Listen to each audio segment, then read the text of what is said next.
Fantastic. Thank you. I appreciate it. Thank you so much. Good evening, everyone, and good afternoon. I'm Nico Enslin. I'm one of the neurosurgeons based at Red Cross Children's Hospital here in Cape Town. And I'm one of the members of the South African Child Society. And on behalf of SA Child, I'd like to welcome you all to this webinar. My thoughts with this webinar was that we have a question and answer sort of session, a rapid fire session, to everyone's concern. When I started asking people whether they would take part in this, it's quite a daunting thought for people to be sort of have to come up with impromptu answers. But I love that, because I think that's when we can get down to the nitty-gritty of the real life problems that people have, both clinicians and therapists treating patients with disabilities, whether physical or mental, and what parents as caretakers for patients with disabilities are confronted with every day as well. So I thought this is a fantastic way for us to do that. So I'm going to try my best. Those of you who know me well know that I can be quite long-winded if I get excited about something. So I'm going to try my best to keep myself to the hour that we have allocated. So as we get closer to 6 o'clock, please start showing me some signals that we need to start winding down. We have a panel of incredible experts that I'm incredibly honored to be working with, and people that I've crossed roads with in the past, and many of whom are members of South African Child Society as well. So it's really a great honor for me to welcome each and every one of you here. I've invited so many people that I know I'm going to embarrass myself by forgetting someone, but I'm going to do my best. Dr. Sasheen Moodley is one of the neurodevelopmental pediatricians that works with me here at Red Cross Hospital. Sasheen, thank you so much for joining us. Professor Stella Springer is known to all of you. She's a pediatric neurodevelopmental pediatrician as well, associated with Tygerberg or Stellenbosch University as well. Thank you so much for your time. Dr. Birgit Schlegel is joining us. She might have already, but otherwise she'll join us during the evening. She's a pediatric neurologist based in private practice here in Cape Town, and someone that I'm really honored to have here, because she has a lot of real life experience of what people in private practice as well sort of have to deal with every day. Dr. Anria Horn, my colleague, she's a pediatric orthopedic surgeon that works with me at Red Cross. Anria, thank you for your time. I had the massive privilege this morning of spending some time with Anria in theatre. Anria, thank you for that, and it's a real honor to have you with us. Mr. Samir Rahim. Samir is a head of Department of Physiotherapy here with me at Red Cross Hospital. We work together and we run a functional neurosurgery clinic together as well. Samir keeps me on my toes every day, and it's a great honor, Samir, to have you here. And thank you so much. Shafika Nana. Shafika is one of the speech therapists that works with us at Red Cross Hospital as well. Thank you so much for your time, Shafika. In my mind, you're definitely the expert when it comes to feeding and swallowing issues specifically. So I'd like to ask a little bit about that. Camlin Blau. Cam, thanks for joining us. Camlin is a dietitian that works with us here at Red Cross Hospital, has massive amounts of experience in feeding problems and nutritional problems, more specifically, I must say, Cam, for children with disabilities. Lisa Sutton. Lisa, thank you so much for joining. Lisa is a physiotherapist, a neurodevelopmental physiotherapist that has a special interest in children with physical disabilities. She works with me here in Cape Town in private practice as well. Lisa, wonderful to have you here as well. And then Ashley, I'm not sure if Ashley has joined yet, but Ashley is an occupational therapist that works with us at Red Cross Hospital. Ashley, thanks so much for joining and for your time. It really rounds off the whole team. Forgive me, I know there's definitely someone sitting here very angry at me at the moment that I haven't, that I forgot their name. But welcome and thank you so much for joining us. So I'd like to sort of start us off by me asking a few questions and opinions, and then we can discuss it like a roundtable discussion. But if there's any parents or clinicians on the webinar that has specific questions, please feel free to ask them. Type your questions in the chat, and then I will sort of fend them as they come up, and sort of guide them and direct them to the appropriate person that is on the panel as well. Can I also ask that if you feel that there's someone that would know much better how to answer a question, or you have an opinion on a question that I may be directed to someone else, please feel free to jump in and join the discussion. So without further ado, I'm going to start us off. I don't know if everyone will get tired of seeing my face on the screen the whole time, but it's quite dull to talk to a black screen. So can I ask if you're comfortable and sort of keep your screen on if you're one of the panelists? I think it will facial expressions helps a lot as well to guide then I can see if Anria looks upset with something that I said. I know I can backtrack quickly and save my bacon. Anria, one of the questions, if I may start with you, one of the questions that comes up every day, and we spoke about this morning, and it's a question that often comes up. When is too early to operate on a child? So if my child is diagnosed with cerebral palsy, sure, they're definitely going to become spastic, and they definitely going to one day walk on their toes. So when should you operate? Sort of just extrauterine and like before the child has their first breastfeed, or how do you make that decision? How do you teach people out there to make that decision? When should the child see you if they have a physical disability? Thank you, Niku, and good afternoon, everyone.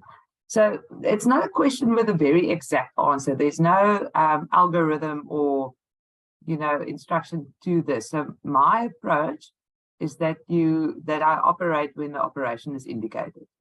So it has to do not with the age of the patient, but with the clinical presentation. So I just saw a kid today that was only 3, but she presented already a diabetic patient with CP, and she presented already with contractures of her calves, hamstrings, and hip flexors.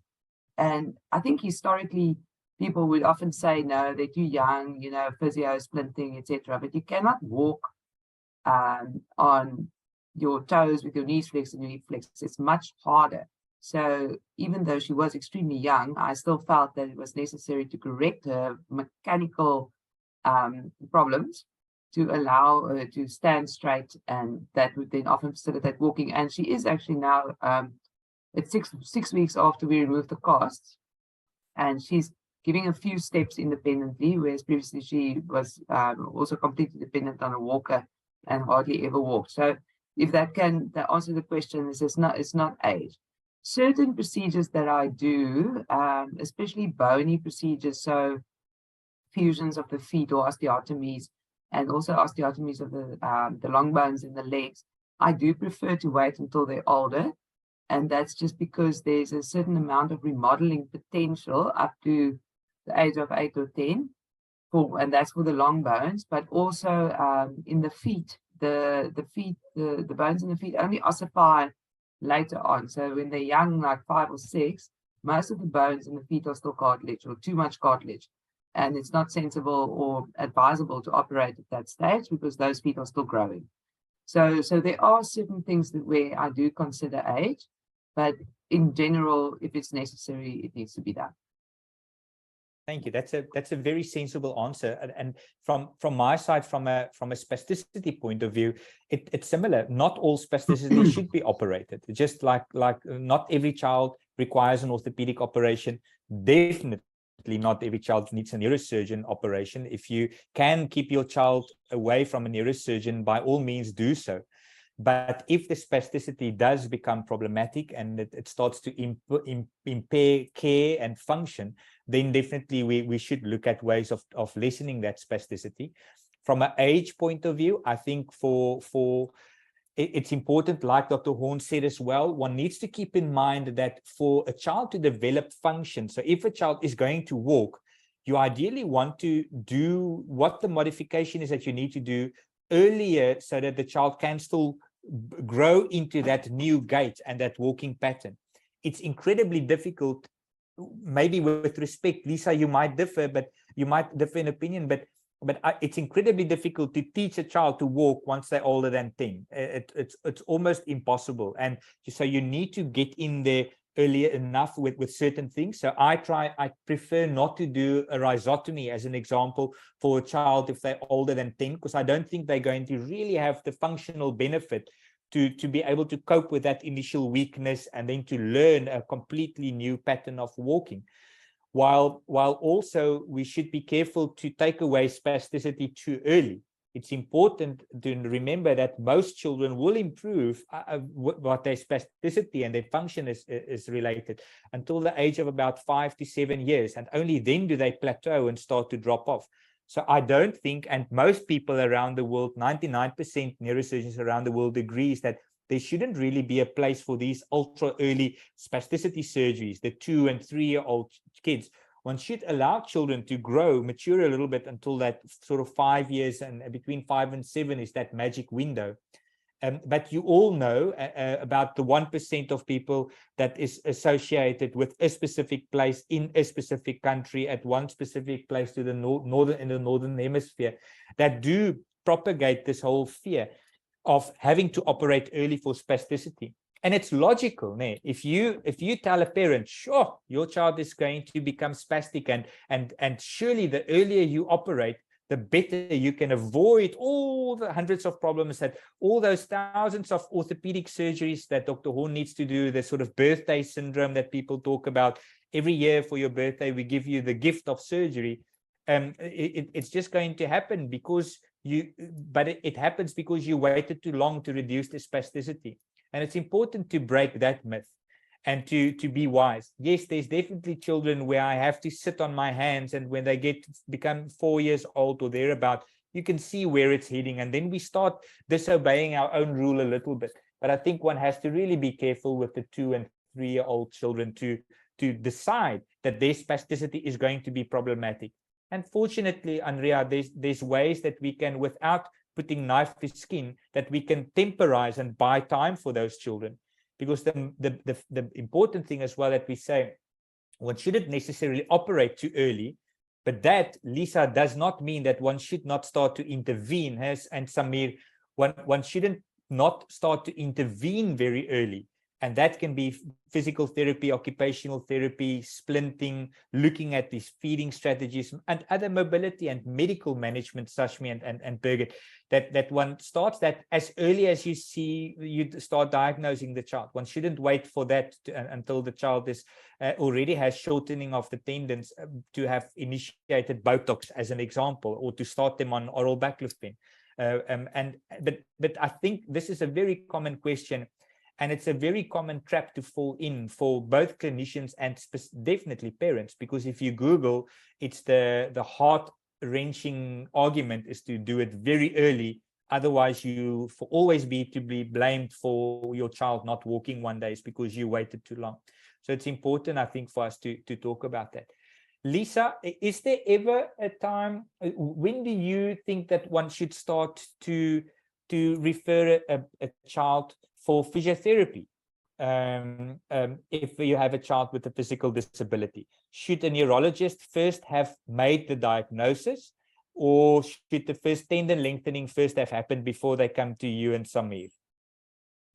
No, I think for me, early intervention is key. So I've often very much led by the parent's instinct that something doesn't quite feel right. And at that point, I think it's valid for parents to seek assistance and say, you know, is what potentially can we do to help the child experience more sort of normal patterns of movement? How can we get in there? So right from the word go, we can be working on neural pathways for the child. So you got early on, you get that wonderful neuroplasticity of the brain, and while the child is learning motor patterns and learning milestones, you know, that's the time to get in there as much as possible to get that brain working in a different way, going around. If it is a cerebral palsy insult, if there is an insult in the brain, can we access different pathways that can alter the way the muscles are activated in movement patterns? And moving in a different way other than the way they want to move will stimulate different sensory experiences that the child has. And to a certain degree, you can not completely minimize, but you can lessen the entrenched patterns of movement that are potentially going to become entrenched. So I think early intervention from physio, OT, speech is important as soon as possible. And then hand in hand with the medical management, then you start working your path that you all work together as a team. Absolutely.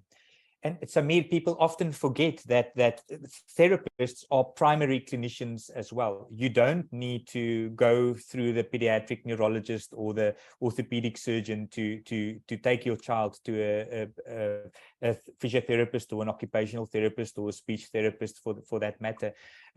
Often therapists plays a crucial role in picking up a lot of these children. It's not uncommon, Birgit, for you, I think, in private, to have a child that comes to you after they have been screened or treated for a while for a baby that's a bit floppy or a baby that's a little bit high tone. Do you, Birgit, is that a fair assumption? Do you prefer that route, or do you think that everyone should first be seen by a pediatric neurologist and then referred? What is your sense? No, I totally agree that it would be really impossible, actually, for everybody to be seen by a neurologist first. And actually, I guess I speak for myself, is that I value the expertise of the physiotherapists enormously. Because the approach is slightly different. We kind of look at a neurological approach, but the physio sort of functional approach is just so important. And I think it's so important to combine our views. And I certainly think that children really should be seen first by physios and speech therapists, particularly physiotherapists, before they don't necessarily have to be seen by a neurologist first. And I'm sure, I don't see Sally here, but I'm sure she would concur with that notion that often we actually learn from the physios assessments a lot, so one kind of really needs to put those expertises together. Absolutely. Thank you.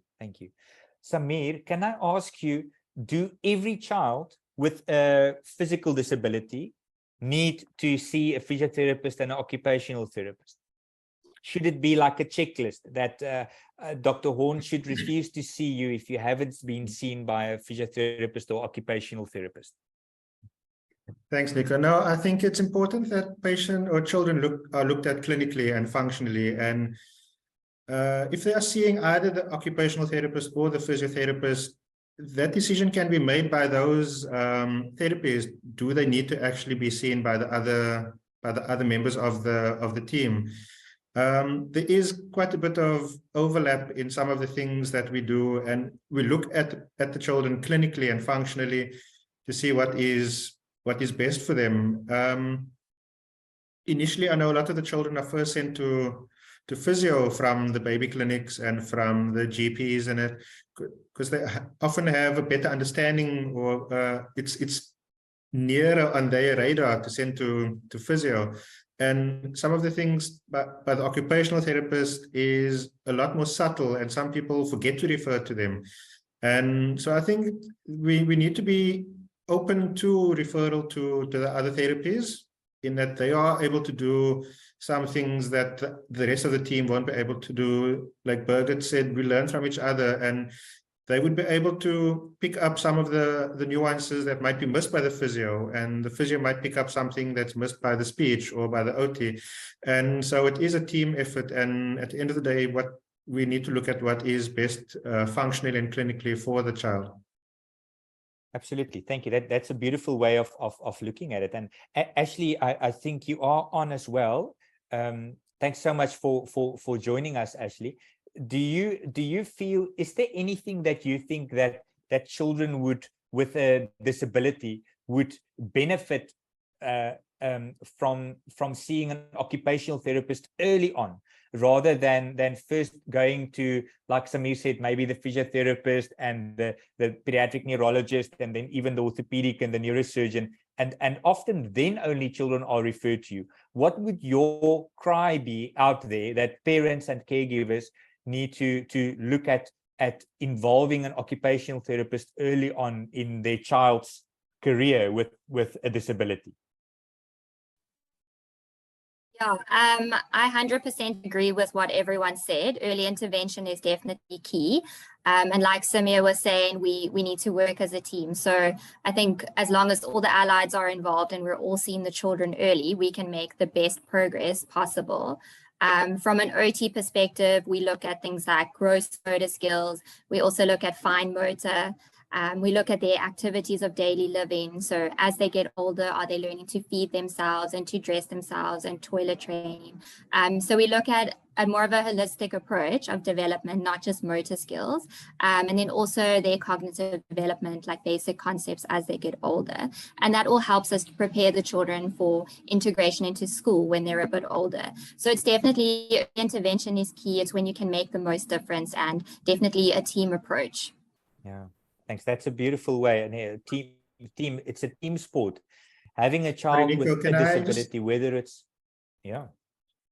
just adding on to what Ashley says, I think also timing of the referral to the different therapies. Sometimes we want to refer everybody lump sum to all the therapies, and the parents can be overwhelmed, the child can be overwhelmed, and sometimes it's important to identify what the parent and the child's need is, what their most burning problem is, their most burning question that needs to be solved. Yes, they can be seen by the physio or the OT, but at the end of the day, that parent is yearning for Sasheen to say, what is wrong with my child? And so everything we are saying is not really taken in, because their thought process is stuck on, what is my child's diagnosis? What is wrong with my child? And so we need to work through it as with the parents, and what are their crucial things that they need to be sorted out first, what is important for that child. And eventually the team will be sent into bat. We can't all go to the crease at the same time. So there's different timings that is essential for everyone's involvement. absolutely. That's valuable. Samir, you've earned your money and you're now welcome to go. That was the best comment. You're 100% right. And we often, it's this whole personal thing. One has to remember that my priorities for a child is not necessarily correct, firstly. And secondly, it's not necessarily the priority for the parent nor for the child. And it's important, therefore, it's a team sport. One has to involve all these members, but there also needs to be a little bit of a head girl or head boy in this whole thing. Parents often come to me and ask me, okay, so who's going to now take care of my child? Who's going to be the one? Because it just it feels like, and I Birgit, I'd love to hear what you and Sasheen thinks about this, but because especially in private, it's a nightmare, and parents often just want someone to be like the glue, and that can help them to know, okay, now I need to go to the dietitian or the speech therapist or the physiotherapist, or I now need specific occupational therapy. How do you navigate those waters? Do you feel that there should be a person, and who do you think should that person be?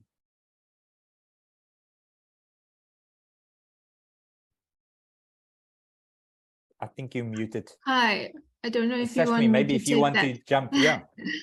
Thanks, Birgit. Thanks, Nico.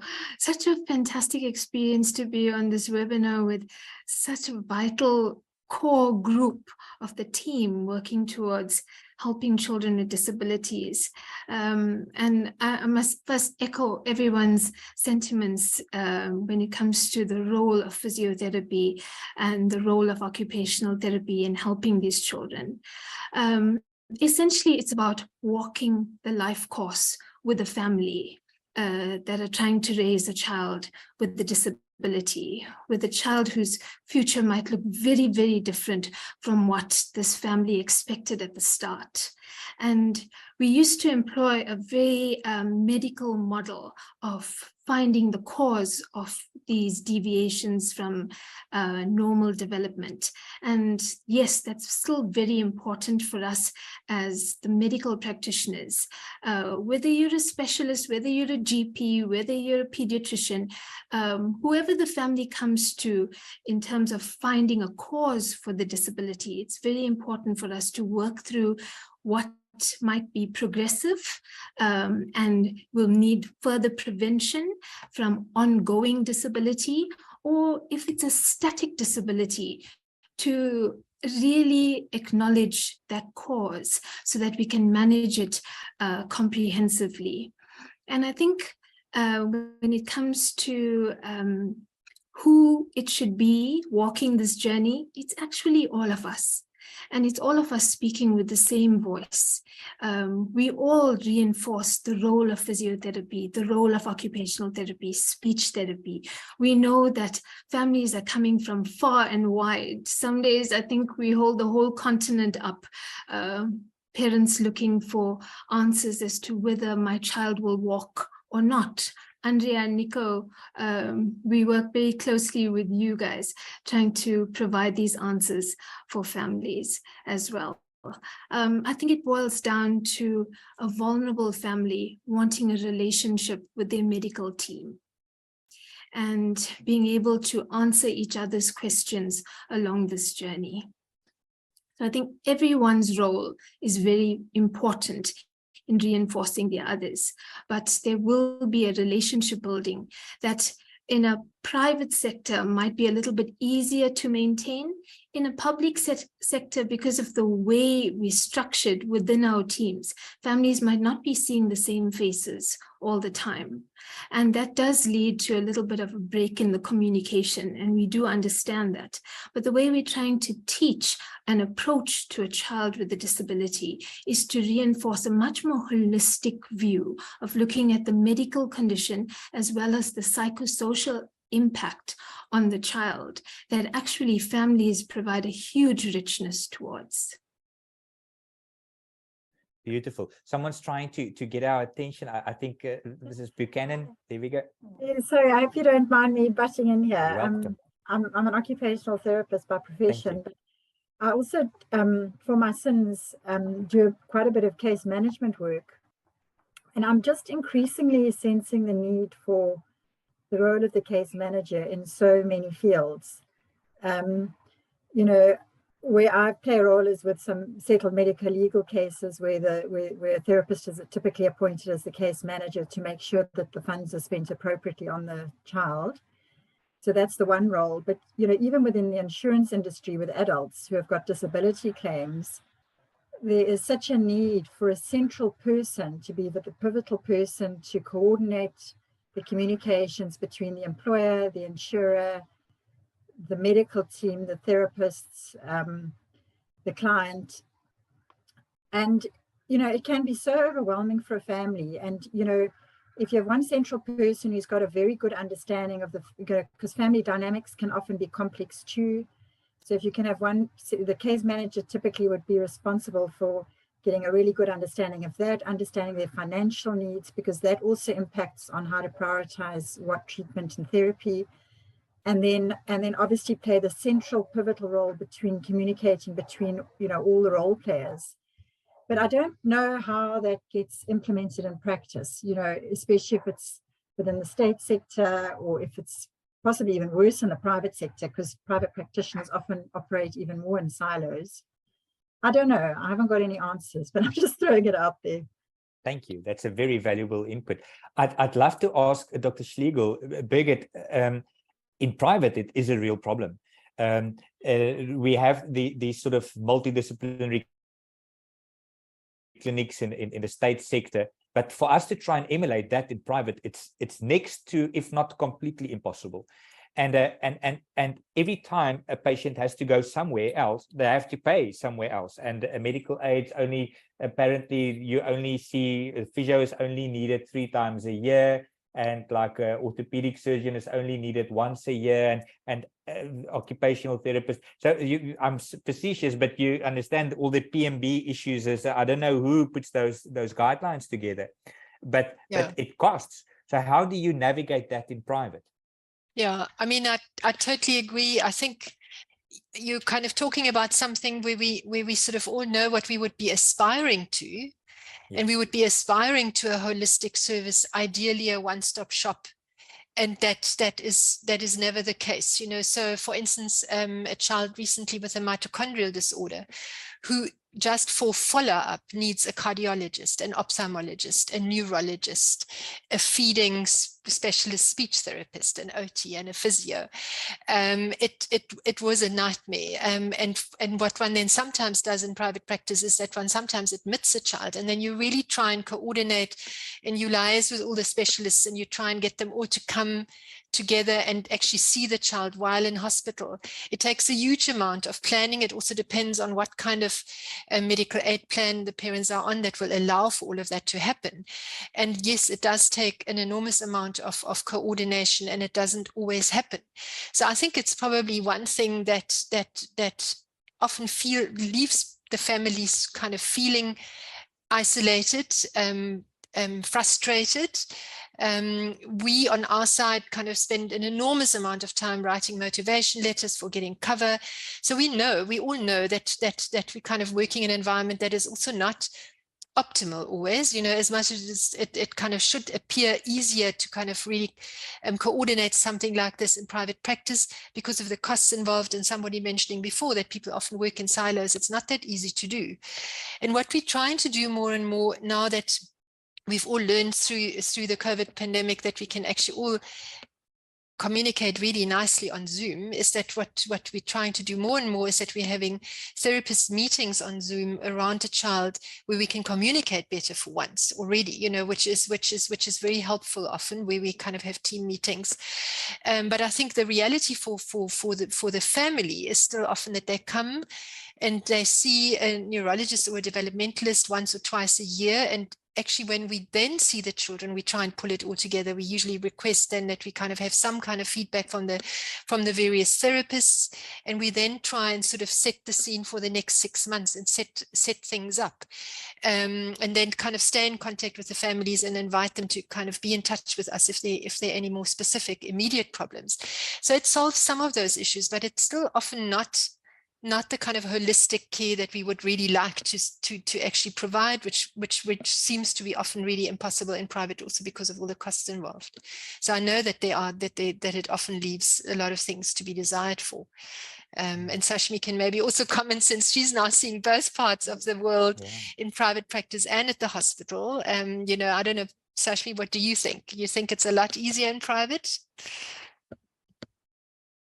I echo your sentiments, Birgit. I don't know how you do it. I think it's so valuable to know your partners and to know reliable people that you are referring your children to, so that you can stand by that same, those same ethics of being accountable to the child's health. And essentially, that's what families are looking for in terms of their children. And being able to build those teams, I think in private, takes a lot of work and a lot of willingness. There's a lot of fantastic people that are out there, and many of our parents that are coming to public sector healthcare are seeking private healthcare as well. So us knowing who the teams are out there is important to give families that choice of access. But it is difficult, and we really have a long way to go before we provide an ideal space for children with disabilities, almost a one-stop shop where they can have everyone accessible to them on a single day.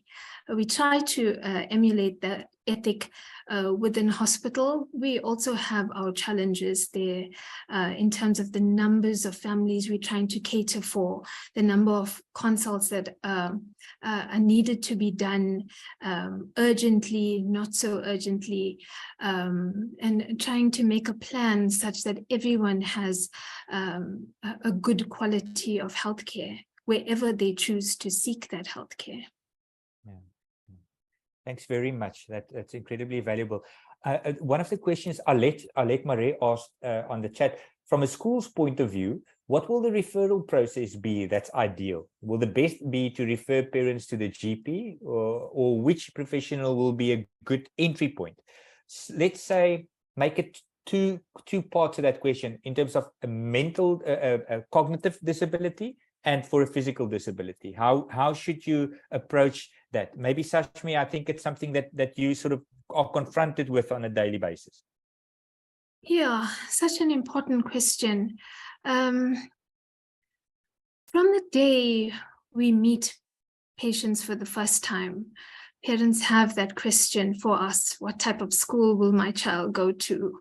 And there's so many variables that come to play. How much of access to stimulation and educational resources this child will have, what type of early childhood developmental center will this child go to, how much of communication is built into a home natural sort of setting for this child. It's very difficult to say early on, but it's most important to monitor children based on their individual capabilities, both their physical needs and their cognitive needs, and follow them through to a pre-grade 1 stage, a grade R stage, to try and fit them into the best possible classroom. Ideally, we want a classroom where children can be included in the learning with their peers. It's not always possible in our country. If we look at the state sector of schools at the moment, we're sitting with classrooms of 40. If we put a child with a little bit of attention deficits and difficulty manipulating stairs within that school environment, or a teacher that might not have the skills to meet the needs of that specific child, then that child runs a risk of his own confidence falling. And when a child's confidence falls, he doesn't want to learn naturally. And that puts the child further at risk in terms of his own developmental potential. So those types of questions we answer very carefully, much closer to the child's school-going age, where we can actually match a child into a classroom. Yeah. Birgit, may I ask you, who do you think should be the concerning carer's first point of contact? Say a teacher in school. I suspect Alet asks this as maybe a teacher at the school. So say I'm a teacher of a grade 2 class, and I have a concern about little Niku in my class. Where should Niku's parents take him or her? Should we go to our GP, or should we make an appointment with the pediatric neurologist in the city? Or should we go to our physiotherapist, because we live in a small town and there is a physiotherapist that treats the old tannies with back pain in the old age home, but they also might know what to do for little Niku? What should be that first point of call? Yeah, it's a good question. I mean, we often discuss it. We still think that a first point of call in the young child is probably going to be best to be the general pediatrician, because most children do have a pediatrician that they see, and the last sort of preschool checkup is usually around 6 or 7. And most pediatricians are very well versed in basic developmental screening, and that's really where a lot of my referrals are coming from, is from other pediatricians who are then sort of saying this is kind of a more complex problem, it should see somebody, or the pediatrician has already referred to the physiotherapist or the occupational therapist or the speech therapist. Of course, it is more problematic if you're sitting in a smaller sort of place up country where there may not be a pediatrician. Then it becomes tricky. And I think there I sort of seem to see that children often get referred to the sort of to the local hospitals more. And then we have one of their pediatricians then who kind of really tries to access care, even also for the private patients, that they then refer back out to us. But there are also, one has to say, we're lucky in Cape Town that we've got a number of general pediatricians who've got a lot of pediatric expertise. And so they are becoming very, very, very useful and helpful in that regard. And they kind of make it known that they've got developmental peds expertise, and they often also can screen children, and they certainly in Cape Town are helping us enormously. Some of them have also worked as medical officers at Red Cross, so they're really, really very knowledgeable. Yeah. So it's the GP or otherwise the pediatrician who's probably the first port of call. Thank you. That's a beautiful, clear answer that makes a lot of sense. Can I'd want us to move away a bit from physical disability only, but may I sort of end it off with Lisa and Anria. When should all children with cerebral palsy, should they all have splints? Should you see any child hobbling along Cavendish Square without a splint on if they have spastic cerebral palsy? Or do you think there is certain criteria when someone should go for splinting? Maybe Lisa, if you can start. It's such an individual. God, I think you really have to take every child individually and see actually what's behind that tone, what's behind pushing up onto the toes. Is it a joint problem? Is it the spasticity problem? Is it a strength problem? Is it, a whole host of things? And for me, it's, when do you put a child into splint? How early is too early? How late is too late? And I always try to look, for me personally, I like to look at the structure of the child's foot. And if what they're in with their walking, is that supporting the structure of their foot? Because that's going to be their base for their mobility and base long term. So if we can get them into something that's supporting the structure of the foot in a midline way, and we're not it's not detrimental to the development of are we going to get contractures from them? Are we putting them into a crouch gait? Are we putting them into an equinus gait? We want to provide them with as stable base of support that they can function upright as possible. So if we can do a little supportive shoe with maybe a little insert to support their arch, and that gives them enough support, then that's fantastic. Or if it doesn't and they need a lot more, then you can gradually work up into more structured orthotics that support them more and more and more. But for me, the point is what can we do to give them that stable base from which they can move for optimal function and participation in anything that they do in their activity. Thank you. I think that's a great answer. Anria, I don't know if you specifically want to add anything to that. Yeah, I think so. So Lisa, I think you said something very important, which was the stable base. Because I find that that's very often the problem, is not only with the children with equinus due to spasticity or contractures, but also the children without equinus who might have rocker bottom feet or midfoot breaks. So it's actually just not a stable base. And that's detrimental for walking, but also for upper limb activities. If you're trying to open the door, you can't stand, But a splint for me is like, sometimes it's a little bit of a double-edged sword, because the foot is biomechanically made to be supple. That's why you have so many joints in the foot. It's meant to move. So a splint is a poor substitute for a supple foot. But you have to ask yourself, what is it that you're hoping for this splint to achieve? And if the splint is not achieving that, then I believe it should be discarded. So I've seen many children with equinus, either due to spasticity or contractures, with splints, walking on their toes in their splints. So now for me, I feel now that's a big waste of time. Like sometimes you should really just, have the operation or discard the splint. But yeah, so you're sort of sacrificing mobility for stability, which I suppose is something that we do quite a lot in orthopedics and other things. So, so I've got a bit of a love-hate relationship with splints, but so definitely not everyone. You must understand what the splint's going to achieve and what you are hoping to achieve by the splint before committing to it, because it's not all good. Yeah. Thank you. That's a very, very good way. Lisa, yeah. Can I also add that often it's we can't always just look at the splint in isolation. It's also that footwear combination for splint. So, we need to work both together, like the splint. If we're needing more stability, for example, at the foot or the ankle, then you're going to put them in a splint. But then, as you say, that splint's going to affect mobility. So then we need to look at, can we adapt the footwear in any way that we can provide that sort of sense of mobility through a structured, stable foot.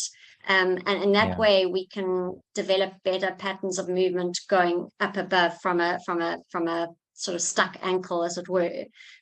So we really do need to look things in combination if we do choose to go down the splint route. Thank you. That's very valuable. Shafika, may I ask you, while we're talking about splints for the bottom part of the body, what about splints for the upper part of the body? Should all children with physical disabilities that might have difficulty swallowing and eating, should they not all just have pegs? Just take the risk of aspiration out. Hi, Nico. Thank you for having me. Sure, that's a very deep, complex question. I think it also depends on the child. Like everyone was saying, we look at the child in a holistic way. Each child is different. There's no one shoe fit all, size fit all situation. And when we're looking at a child in terms of a feeding and swallowing assessment, we're thinking about the abilities to tolerate oral feeds from a sufficient nutritional point of view. So whether or not they have adequate sucking, if it's a baby, whether or not they have appropriate biting or chewing abilities, are they able to tolerate the amount of food that they need for their nutritional requirements. But then also the other part of the assessment is also looking at the safety of the swallow. So if the child is able to tolerate foods, we would definitely push for oral feeds as far as we can. Gastrostomies are often the last resort. And it's not a nice conversation or discussion to have with the family. And it's also a team approach, as everything else that we have discussed here. It's not the speech therapist recommending or the dietitian, but it's also thinking about the child in a holistic way, and thinking about the patient and the family at the core of this whole picture. Are they even able to manage a gastrostomy or a nasogastric tube in their social capacity, in a financial capacity? So those things also need to be considered. It's not only the feeding and the swallowing, but looking at the patient holistically. And then also, we like I said, we try and push for oral feeds as far as we can. But it's also about what the child's able to tolerate from a motor perspective. Do they fatigue quite easily? Does that put them at risk to not complete the feed, but also putting them at risk for aspiration? So initially they can tolerate a few spoons of oral feeds, but as the feed progresses, they fatigue because of their motor abilities, and that places them at risk for aspiration with either liquids or solids as well. Thank you. That's a very good way of thinking about it. Camelin, is there anything that you can tell us as caregivers of children with disabilities? Is there one nutritional issue that comes across your desk on a daily or regular basis that you wish, if you can like nail this to the church's door, that would be it? What is there something like that you guys sit in frustration at your lunchtime meetings and talk about, that we just wish people will start doing this for the disabled children? Hi, Nico, and also thank you for having me. No, I can't say that there is just one issue. I guess it is also very much individualized and patient-based. So for us, looking at the patient's nutritional status, you want to, again, individualize and not just looking at the ones-off weight or height that is done. And then also it's important to use the appropriate growth charts that is either disease specific, or in these disabled children, the gross motor function classification scale. So plotting those children according to those growth charts, and then looking at their weight trend. And like I said, not just a once-off plot that you see, and not just that the child is losing weight, but that there's a lack of weight gain over 2 to 3 months. So where do you nutritionally need to intervene? Is it only the parents, can they make a difference in just making a few subtle changes with regards to providing more nutritionally adequate foods? Is it the texture of the food that can be manipulated? Like the Shafika say, is there a risk of the child aspirating? So you might just need to do a thickened feed, or is it more progress that the child really can't tolerate any of the feeding options or safe feeding routes that you might need to go to a feeding gastrostomy? And it's definitely not, it's not an easy conversation, and it can't be a once off. I've seen this parent today, and I know that this child will need a gastrostomy tomorrow. So it is looking, so we place a big focus on the first 1,000 days initiative. So looking at the child from conception to the second birthday, but of course not forgetting the toddler and the older child. Oh, I'm sorry. So where can we intervene to prevent wasting and stunting and preventing long-term nutritional deficiencies? Thank you. That's fantastic. You make me think. You used a word that made me think about something that we all need to remember. In that, none of these, and I think that's one thing that we can all agree on, or hope we all will agree on, is that none of these treatment decisions or care decisions for children with disabilities, whether it's cognitive disabilities or physical abilities, is ever see the patient once and then make a decision and make a treatment care plan. I think whether it's for orthopedic surgery or neurosurgery or physiotherapy or the medical approach, all of us, it's a team-based approach, but multiple visits, and one has to sort of gauge what this specific family's and the child's trajectories are, whether it's weight or feeding or walking or mathematics or any of that. It's a multiple visiting. Shafika, you had your hand up? Yeah. I just wanted to add, though, that I think within a hospital setting, you also have to look at where the patient is within their disease progression or their rehab phase. So whether or not they're in the acute illness of a post-TBI traumatic brain injury process, and we're building up to adult feeds, or we're at the rehab phase where we are struggling to build up on adult feeds and the safety of that feeds, and where a gastrostomy is indicated. So it also depends, and like you say, it's visiting the patient, seeing the patient over a period of time before making a decision as that, and doing it with the parent so that they also understanding and comprehending the consequences of the safety of the swallow, and how time also, it takes a long time for some of our cerebral patients with cerebral palsy, how long it takes a long time for them to feed. And that's not always realistic for the setting. They don't gain adequate weight, and that also adds to the bigger picture of considering a gastrostomy. So sometimes it's not only about the safety. So with some of our patients, they are actually able to feed, but they're not gaining enough weight, as Cameron said. So then a gastrostomy would be indicated from a nutritional perspective, but not maybe from a safety as such.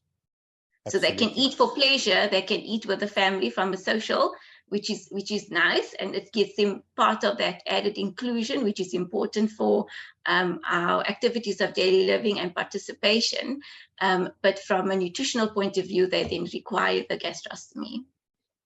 Fantastic. That's fantastic to think about it that way. And this is common, Birgit. I think children with disabilities, nutrition is probably one of the most overlooked issues. It almost by definition goes one of two ways. Either the child is sort of allowed to be and let be, and every mood swing, every issue is dealt with a food sort of dummy almost, and children overeat, or to the other way, that they either are neglected, to be frank, or and underfed, or their nutritional need is not met, Cameron, and that their physical disability, like the dystonic children, their dyskinesias, it uses so much energy just to sit upright in school that they are like thin and stinging bones. And often, if you can start to treat that dyskinesia, that one of the first things that happens is that they puff up, they start to put on weight. So we very often underestimate the nutritional needs for children with disabilities, both again cognitive and physical. Yeah, I mean, I totally agree. And I just briefly want to say we've been talking about children where we worry about insufficient nutrition. And then sometimes in terms of just dietary interventions, we also worry about the weak child that gains too much weight, you know. So we kind of there have to then also again be on, you know, on the lookout that the children don't become too heavy, which kind of, you know, poses secondary problems. And then just, you know, and that doesn't necessarily apply to children with disabilities, but just the weight issue in general. And for some children, you know, that it's often a kind of delicate issue to approach, because you're sometimes looking at the whole family picture and you can kind of see that everybody is actually relatively overweight. And I find that often actually quite challenging as to how to address this in a sensitive way, and yet make people aware. But that's, you know, that's almost like a topic for another whole day as to how to go about that. But it goes both ways, you know. I think we need to look at that, and in terms of overweight and all the issues that come with that, with teasing and being bullied, and the physical immobility and how it sets kids up later in life. You know, obviously that's also kind of an added big concern, and we must all be quite proactive there in trying to manage that. Yeah. Thank you. That's very good. Professor Bischoff has on the chat they stated it's also important to establish the parents and caregivers' priorities and their expectations through all of the things that we've been discussing. It's very important. Lisa, can I ask you if you can make your comment, and then I just wanted to sort of talk about one or two things before we start ending off. Thanks, Lisa. Sure. I just want to say, linking in with the dietary side of things and the feeding, that certainly I know a lot of my little ones struggle with toileting. So the constipation, and I don't know whether Shafika and Cumberland can add anything to that, because it's a massive thing for the family and the child to deal with. I don't know. Fantastic. That's a great question. If I can just add, so it's definitely a big issue for these parents of children with disabilities, especially the one with the physical disabilities, because we know that being mobile also helps with your regular bowel movements. So it's about also finding that balance on how we are nutritionally and adequately feeding these children. But one thing that might often be neglected is the hydration status of the patient, where the parents might not know, or the healthcare provider might kind of overlook that the child might not be getting in enough fluids. And at some point they might need a medication to help relieve. But then also regular, like I said, physical exercise and the physio can also help. We often ask the parents to just continue and not just do or wait for their next physio appointment for them to kind of stretch and move the child around, because that definitely helps, and the children do suffer. Absolutely. Samir, you had your hand up. If you have a short point. Just to add what Cameron said now, just the children don't move as much as typically developing children, and we need to augment and facilitate that, changing their position, getting them moving, rolling, getting the tummy moving by just moving them around, and activities like therapeutic standing and crawling and 4-point positioning can all help in terms of improving bladder and bowel function. And I think it will be augmented with a proper diet and fluid intake. But don't forget, we need to move the kids and get them moving. Absolutely. Samir likes to move it. Thanks, Samir. Can I ask, so I need to end off. There's a lot of you that I've promised that I won't go over time. I wanted to, Birgit, can I ask you, is there in like a one short sentence or two maybe, what grants or aid do you think, I mean, you've been involved with Red Cross Hospital for years as well, so you know sort of both sides of this scale. What grants or aids do you think one should mention to families with children with physical and cognitive disabilities that they should apply for or are available out there? Is there like a short version that one can look at? Yeah, it's I mean, you know, I'm still familiar with the child dependency grant. that we've been completing at Red Cross, and it's kind of a little bit more complex now to have that completed, just because there has obviously been so much of a fraud issue around that, or not necessarily fraud issue, but just to make sure that the appropriate children get that. So for us in private practice, even the parents that come and see us that might be actually eligible for that grant, it's actually quite tricky, because you need to kind of refer to a social worker, because the state doesn't like people in private to complete either SASSA forms or child dependency grant forms, so we have to really refer back to the state to have those kind of grant forms completed. But I think it's really important not to forget about that grant form. Then really there's very little from support in private, really. What we normally do is just that we make people very aware of the tax rebates with the tax forms that we complete, where parents need to be encouraged to keep all the invoices of all the expenses to do with the taking care of a child with a disability, and to have an appropriate or kind of knowledgeable tax consultant who can look at all of that, and then you at least get a once a year rebate for then, which can be quite a handy sum for expenses incurred in looking after a child with a disability.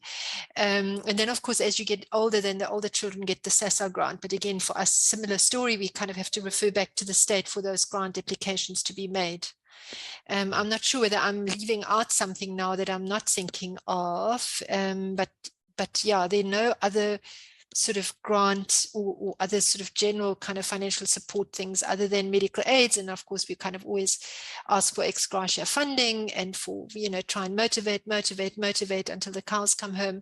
But one kind of gets the sense that everything gets clamped down a lot, that there are less and less and less, that there's less and less financial support available for people with disabilities. And, I kind of just still think that it is a very neglected area.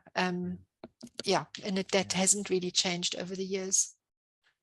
Thank you very much, Birgit. I think one of the things that you mentioned that I wouldn't even have thought about is the tax, the emphasis that you put on. So I think the one thing that I wanted to get one of the social workers on, but she couldn't join us, but to make people aware of the role of social workers, so put them in contact with social workers in the area.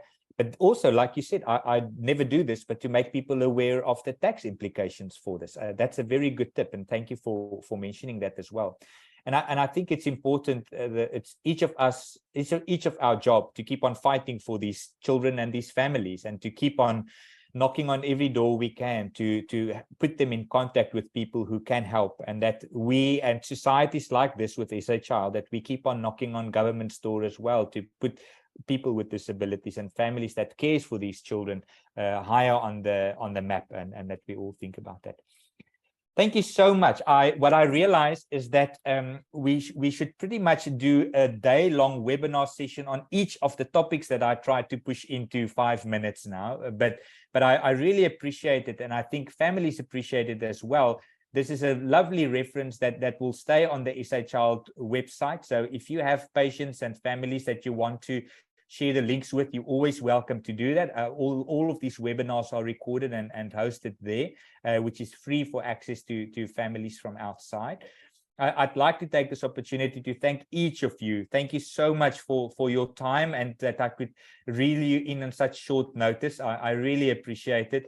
Julle almost start markers, and I really appreciate that I can press on your button and so kindly that everyone just agreed to take part. Thank you so much for all your expertise and your friendship and your kindness. And with that, I'd like to end it. Forgive me, Samir just said MediCheck is an NGO that can assist families who have challenges with accessing medical aid benefits. So remember MediCheck. And I'll give you all Samir's cell phone number, then you can phone him. It seems as though he's the guy with contacts for all of these problems. But thank you so much for all of your time. And on behalf of SA Child, I'd like to bid you all farewell and have a good evening. And thank you once again for joining me. I really appreciate all your expertise and your thoughts and kindness. Thank you so much, everyone. Have a good evening. Bye-bye.